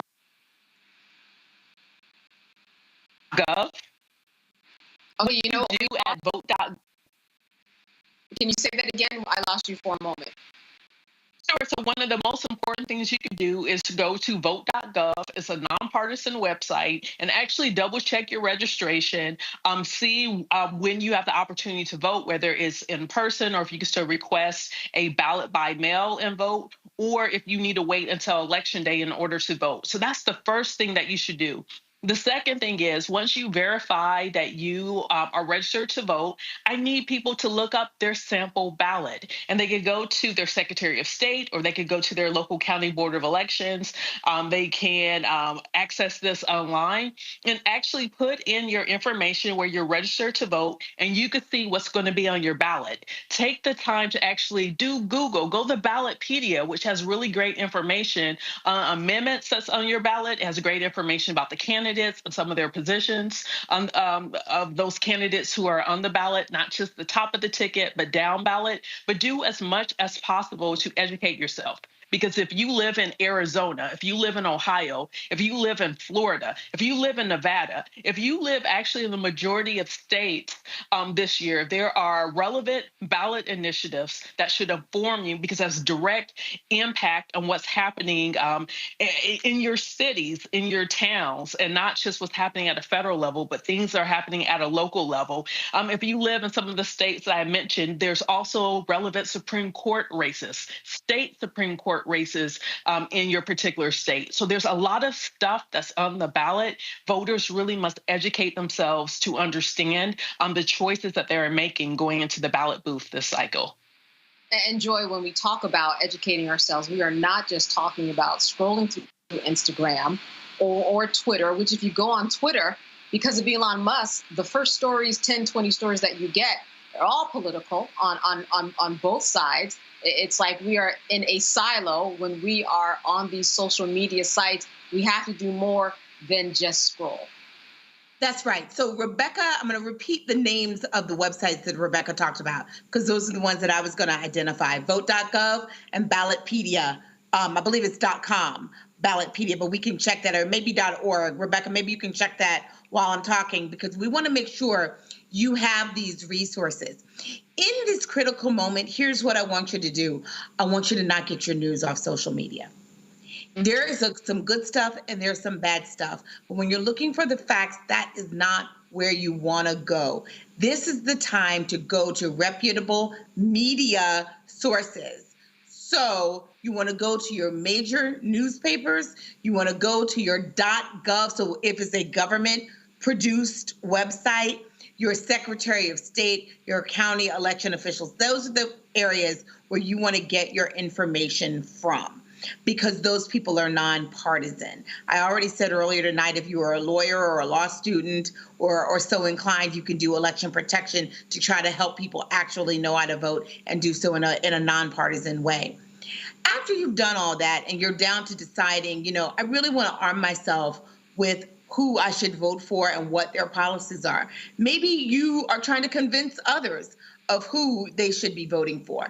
I want you to go on the websites of Kamala Harris and Donald Trump, of whatever senator, whatever House member, and this is their campaign website, not their official website. That's where they will contain their policy priorities. If it's not on their website and they haven't written about it, then it's not priority for them. So go on there and see what policy positions they are putting out. What are they selling to you as a reason for you to vote for them? Those are the things that you have to do. This is the time to get serious and to arm yourself with why you should be supporting someone. So don't even listen to us. Go and make your own decision. There's a lot there, and I'm going to tell you because I can speak in a partisan way. If you're talking about policies, you're going to like what you see on Kamala Harris's and Tim Walz's campaign website. Don't leave it to chance. Go and look. The last thing I want you to do is I want you to read Project 2025, because that That's also on the internet. That is what Donald Trump will be ushering in. If you don't want Project 2025, then you know what you got to do. All right. So, Rebecca, I want to remind people that you work with the Fair Election Center. I know that a lot of people are bracing themselves for the day after the election or even that night when the election is called. What can you tell us that organizations like you are doing, and what can we do in order to kind of prepare for the outcome? Because regardless of who wins, there's going to be an aftermath. So the first thing that you should do, you should make sure you are locked in and you're watching the Black Star Network, because we will be going live on election night. I think we're going to go live at 8 p.m. and we'll probably be live until 2 a.m. or 3 a.m., making sure that people have the latest information. They're actually hearing Black thought across the political spectrum, and they're hearing how we're interpreting what we're seeing on the ground, because we will be providing factual information. And for many of us who have done this work for years and years, we're not just providing opinions, but we're actually providing informed opinions. So that's the first thing you could do, is make sure that you're tuned into the Black Star Network. The next thing that you should do is familiarize yourself with the local rules in your jurisdictions. Like, I know sometimes I hear people say, how come it is certain parts of Detroit or certain parts of Atlanta? Why is it that Fulton County is so late in turning in their ballots? But one thing for people to understand is that physically, ballots are moved from the polling location to the central location in order for them to be properly tabulated. That takes time. So that means that those polling locations that are in like the outer suburbs usually are the latest ones to actually get to the central area where the ballots are going to be counted. So make sure you understand the order that ballots are counted. Depending on the state, sometimes it is all of the early voting. Sometimes it is all of the voting from the time that the polls open until noon. That might be the first tranche of numbers that you see at the bottom of your screen on election day. And then the next group of ballots might be those who casted their ballots early in person. And then the next step could be those who casted their ballots through vote by mail. So it depends on the jurisdiction. But the reason why I'm saying all of this is that there will be misinformation. There'll be misinformation that night, and not just misinformation where people are misspeaking, but there will be specific disinformation where people are trying to intentionally mislead folks. And we know that Black folks are being targeted on different social media platforms to inject a sense of fear, to inject a sense of confusion. So the best thing that people can do as we're going into election night is to arm yourself with information so you understand the mechanics of how ballots are being counted, because it's not it's not a mystery. There's literally laws that there's different statutes in each state that tells you, hey, this is how ballots are going to be counted. This is how many days after election day that it takes for ballots to be certified. All of this information is already there, so familiarize yourself with it so you understand what you're viewing in real time on election night. Absolutely. You know, we are all becoming really so informed just about the process of voting in these last election cycles. There has been some good that has come out of this. I think that we are a more informed society. We care more. But again, we have to get out of those silos. We have to get out of those algorithms and understand that there are pieces of news that are out there that are not just found by us scrolling.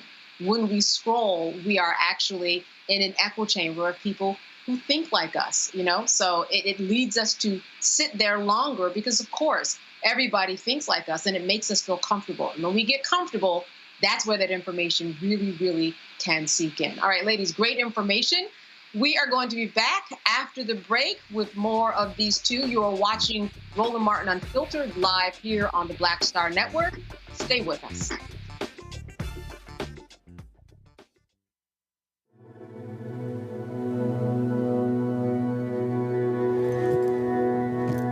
Her blanket.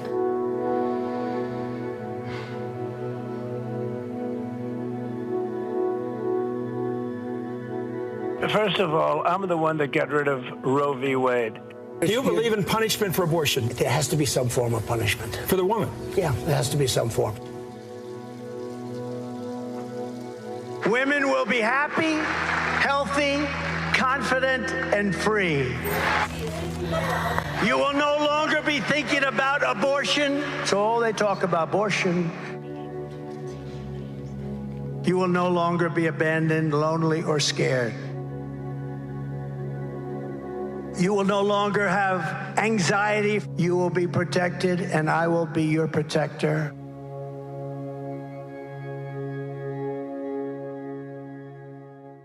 Bob and I both voted for Donald Trump. I voted for him twice. I won't vote for him again. January 6th was a wake-up call for me. Donald Trump divides people. We've already seen what he has to bring. He didn't do anything to help us. Kamala Harris, she cares about the American people. I think she's got the wherewithal to make a difference. I've never voted for a Democrat. Yes, we're both lifelong Republicans. The choice is very simple. I'm voting for Kamala. I am voting for Kamala Harris. IVF is a miracle for us because it allowed us to have our family. After having my daughter, I wanted more children, but my embryo transfer was canceled 8 days before the procedure. Donald Trump overturning Roe v. Wade stopped us from growing the family that we wanted. I don't want politicians telling me how or when I can have a baby. We need a president that will protect our rights, and that's Kamala Harris. I'm Kamala Harris, and I approve this message. What's up, y'all? This is Wendell Haskins, a.k.a. Win Hogan at the Original T Golf Classic. And you know I watch Roland Martin Unfiltered.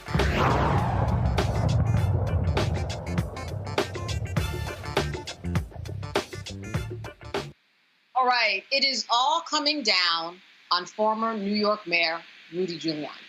He has less than a week to surrender his Manhattan penthouse and other valuable possessions to 2 Georgia election workers in a defamation case that cost him $145 million in a civil judgment. Yesterday, U.S. District Judge Louis Lyman ordered Giuliani to transfer his personal property, including cash accounts, jewelry, valuables, his Mercedes, television, furniture, and sports memorabilia to Ruby Freeman and Shay Moss.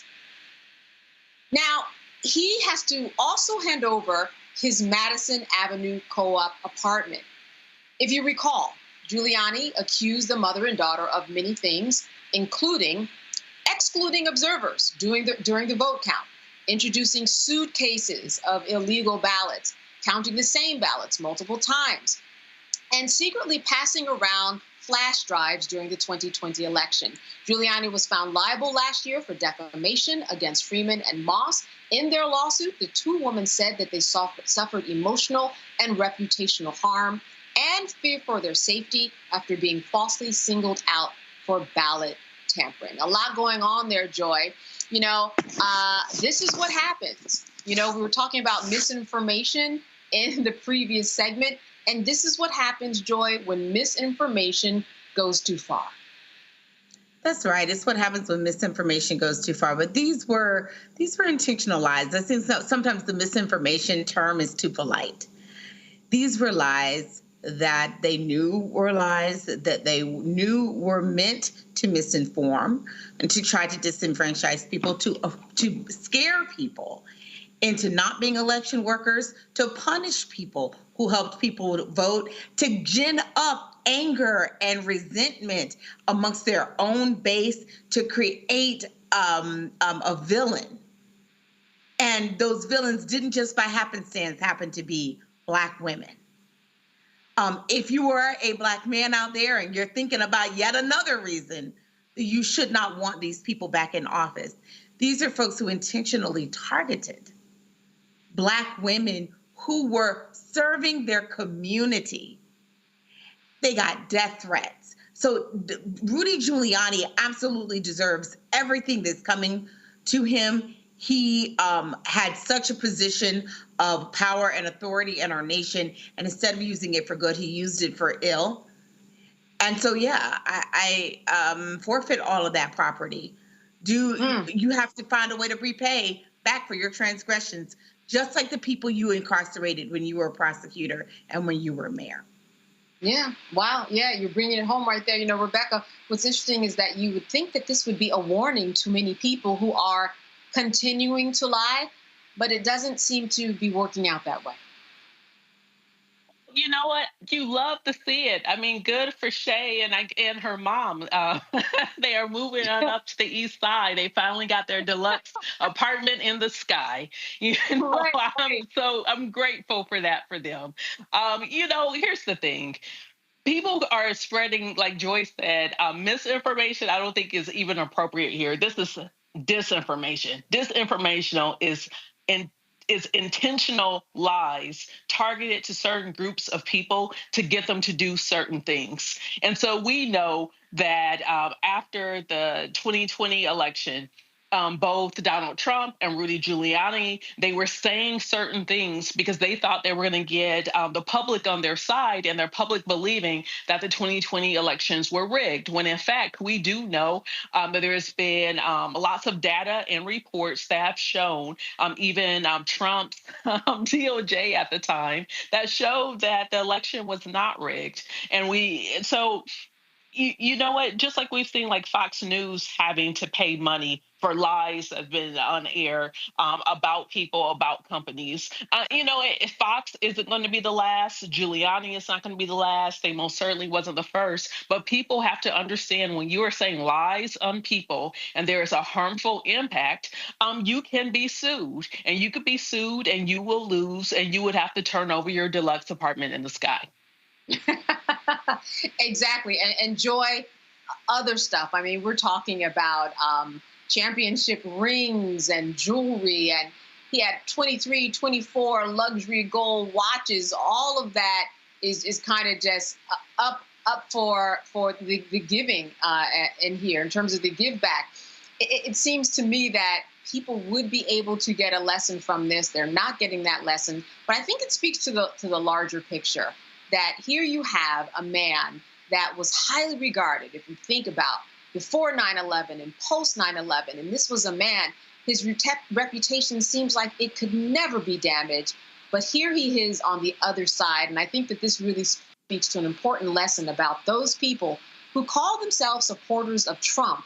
If you look at the future of many of those who were his supporters, those people who were in allegiance with him, they are now still facing criminal prosecution. Even Rudy Giuliani, this is not the end of it. This 24-page ruling by the judge. He's going to be going back to court in Georgia. He's going to be going back to court in Arizona on other criminal cases having to do with this vote. I think that this is a clear picture of what's going to happen to a number of people in Donald Trump circles. I think that's right. I remember Dave Chappelle going on Saturday Night Live once, and in his cold open, he said, to do with this vote.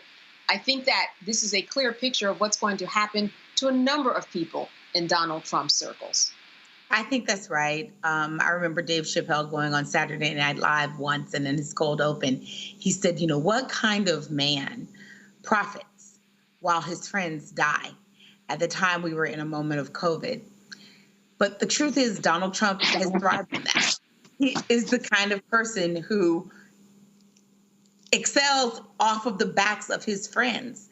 There is a heap of bones where reputations used to be. People following him, thinking that he was some pathway to glory, some pathway to resurgence. He is not. He is a pathway to death, to a ruined reputation, to, in many cases, jail, right?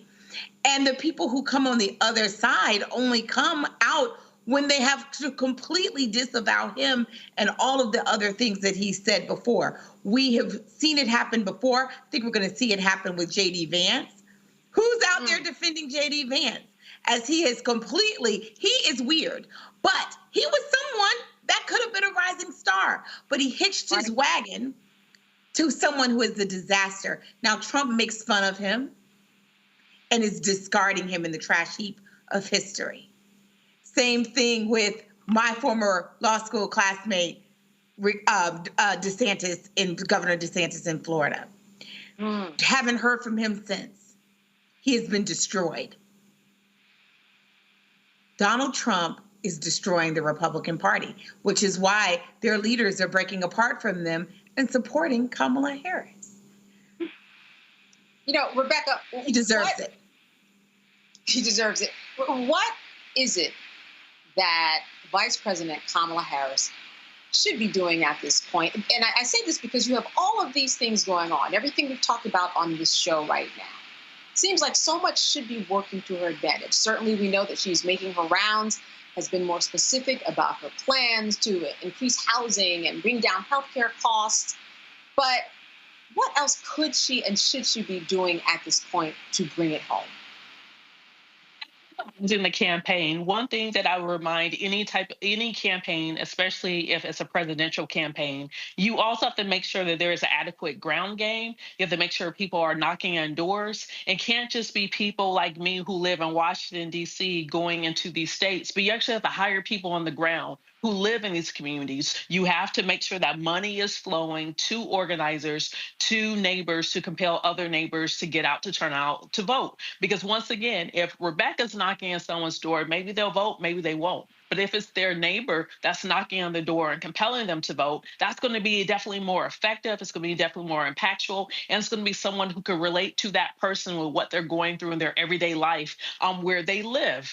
And so one thing that I will say, because I've seen some of the criticism in the press by different groups saying that they aren't receiving money to do this work, but, in their minds, they think that they're being viewed as free labor. Make sure you're paying the people and make sure that on the ground there's lots of movement. There's still 13 days, 13 long days. This election could really go either way at the top of the ticket. But the group that has the strongest ground game is compelling people to go vote is the group that's going to win.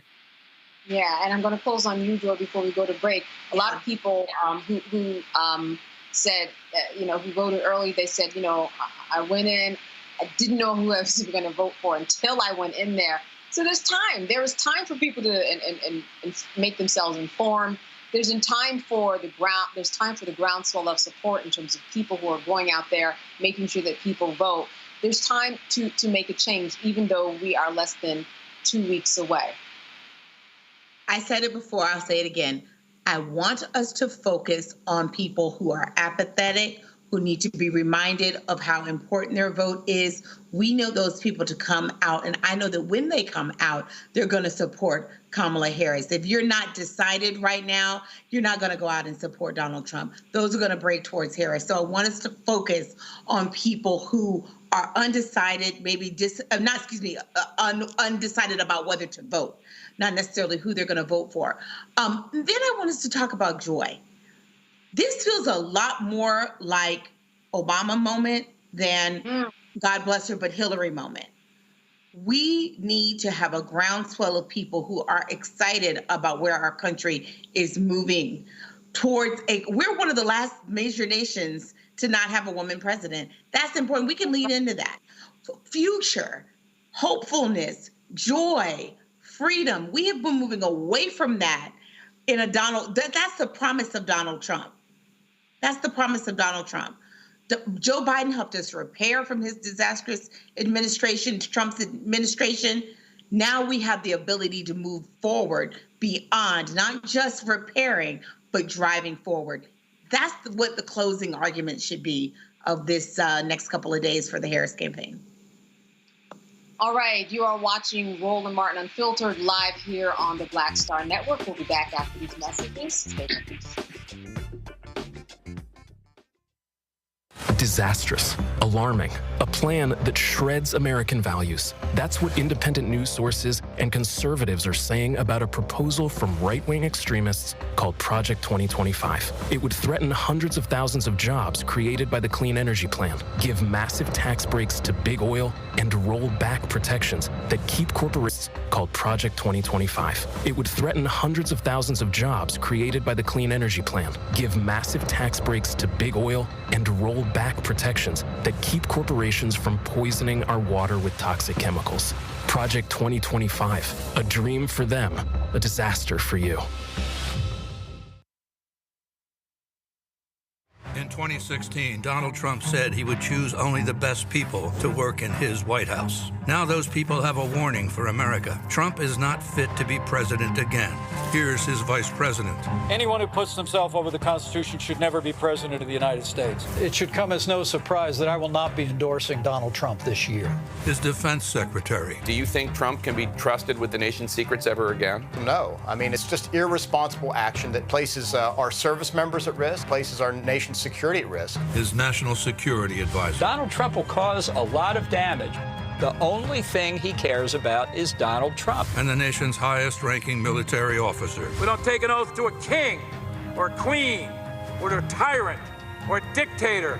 And we don't take an oath to a wannabe dictator. Take it from the people who knew him best. Donald Trump is a danger to our troops and our democracy. We can't let him lead our country again. I'm Kamala Harris, and I approve this message. Here's a 78-year-old billionaire who has not stopped whining about his problems. Oh, she had a big crowd. Oh, the crowd. This weird obsession with crowd sizes. It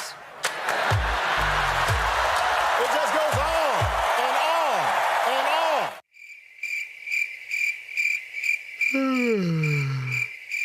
America's ready for a new chapter. We are ready for a President Kamala Harris. I'm Kamala Harris, and I approve this message. This is Reggie Rock Byford. You're watching Roland Martin, unfiltered, uncut, unplugged, and undamn believable. You hear me?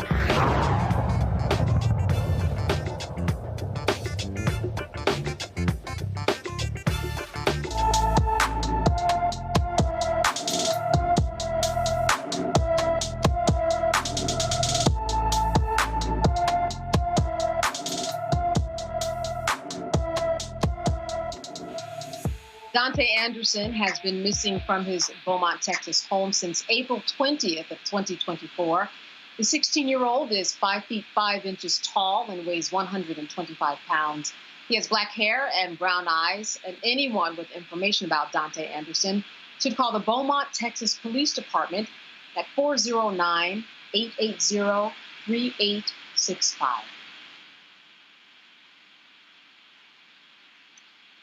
A federal appeals court upheld a trespassing conviction for a former New Mexico politician who became the first January 6th Capitol rioter to be removed from his post under the Constitution's ban on insurrectionists holding office. Coy Griffin organized a group of Cowboys for Trump, is what the group was called. He jumped a stone wall outside the Capitol to get on the inauguration stage. Griffin was convicted of 2 misdemeanors, including the trespassing charge, and was sentenced to 14 days in jail and a year of supervised release. This case is among a handful that tested the foundational approach the Justice Department took to prosecute hundreds of Capitol rioters. And the decision has been long awaited since it was argued last December by those handling cases coming through the federal court in Washington, D.C. Well, Rebecca, we are not surprised. I don't think that this comes as a surprise to anybody, but it is an interesting precedent when we talk about the people who are continuing to appeal their positions and their convictions and their time served in jail. Very simply put, you cannot break into Congress. You cannot break into the Capitol and think that there aren't any repercussions for doing so. So these are people who are very entitled. They felt like former President Donald Trump gave them the permission structure in order to do what they did on January 6th. This wasn't just, I was caught up in the moment. I didn't know what I was doing, but this was months of planning. That attack on the Capitol was was a treasonous offense. And so these people are getting what they ought to get. You break into the Capitol, you lay siege to the U.S. Capitol, you should go to jail. You should go to prison. You should not be able to run for future office. And if you currently are serving in office, you should no longer be qualified or even allowed to serve in office. Rebecca, I want to stick with you for a moment. Certainly, this is something that people are thinking about might happen again. We don't know. This is what people across the country are preparing for, legislators, Department of Justice. Well, what are your thoughts about the potential of this happening again? in terms of the precautions that are being taken now that we know about the potential? Well, here's the difference. We know going into the certification process, it's going to be before January 20th, which means regardless of what happens on November 5th, we know that the sitting president will be President Joe Biden. The sitting vice president will be Vice President Kamala Harris. And so we also know that those are two competent people who are willing, ready, and able to call on DC, to work with the mayor of DC, to work with the Department of Defense, to make sure there's adequate security, and that if there is a mob that is forming that is headed to the U.S. Capitol, they will put a stop to it, rather than encourage the crowd, whether the president encouraged the crowd to potentially harm and or kill his own vice president. So it's two different scenarios. We are very fortunate as a country that this transition of power, regardless of where it transitions to, it will at least be under the leadership of someone who respects the peaceful transition of power. Joy, do you echo that sentiment? And that if it does happen, certainly we have different people that are in power, or could there be something else that is lurking behind the scenes that we don't know about, the same way, well, we did know about this, let's be real. When we talk about what the feds knew, they had insight about this. But what are your thoughts about this happening again, and what might potentially happen differently this time around? That's right. I hope that the DOJ is not at all hesitant about getting out in front of any potential insurrection as we go into the certification period or in the early January. This is purely, it is a political matter for sure, but it is really about the law and criminality and undermining democracy. And so we need to be really clear that if you're out there planning something, the FBI is hot on your trail, and your neighbors are hot on your trail.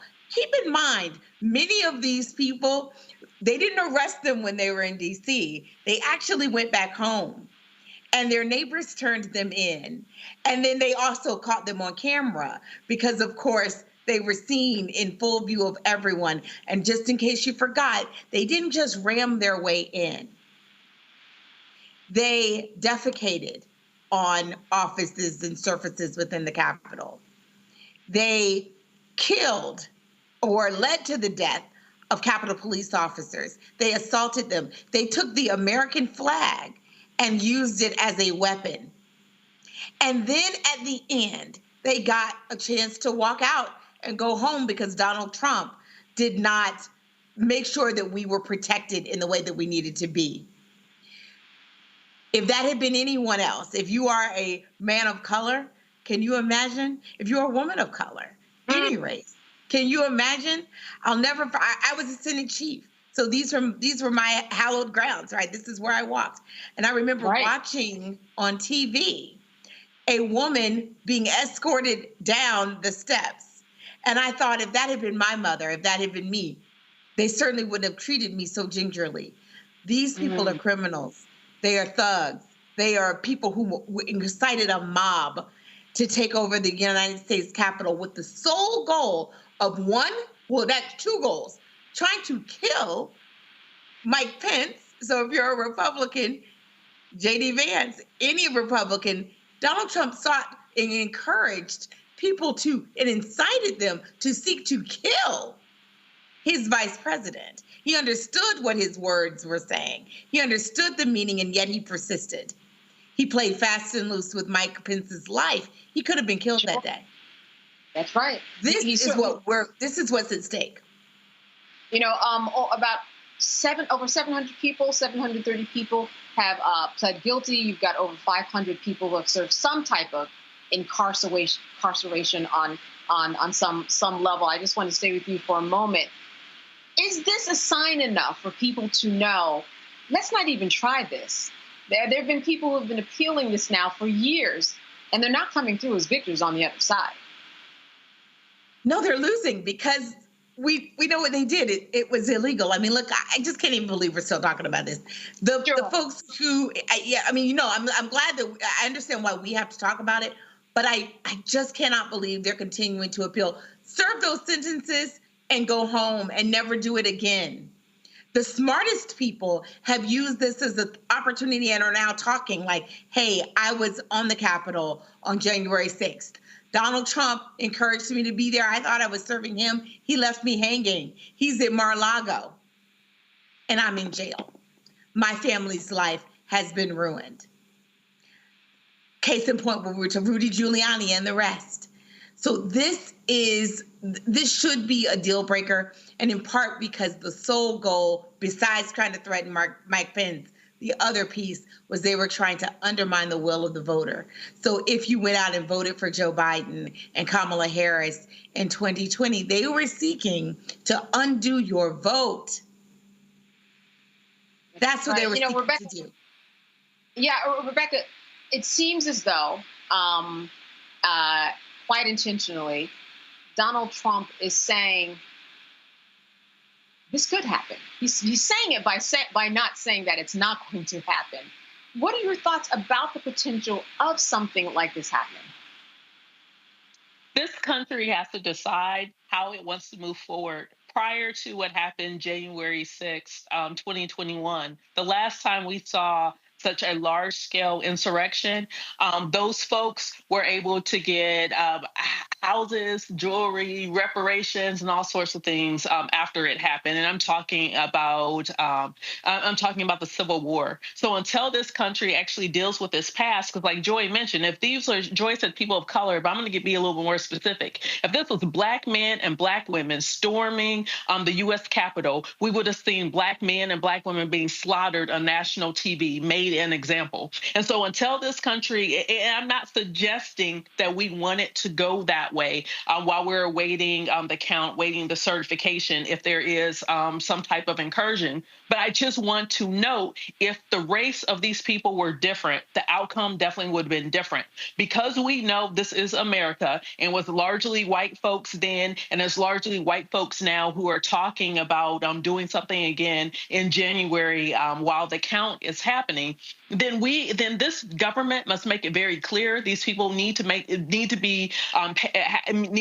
to face some serious prison time. They need to be fined in a way where not just them, but their families and maybe their next generations feel that fine, because these people have to understand that you cannot do this in this country. Otherwise, then that means every single election, every single presidential cycle that we have moving forward can be impacted by potential insurrections. So this country has to decide whether or not we observe and we want the peaceful transition of power. And if people are committing treason, then this country has to decide through its court system how it's going to deal with it in such a way to discourage people from doing this in the future.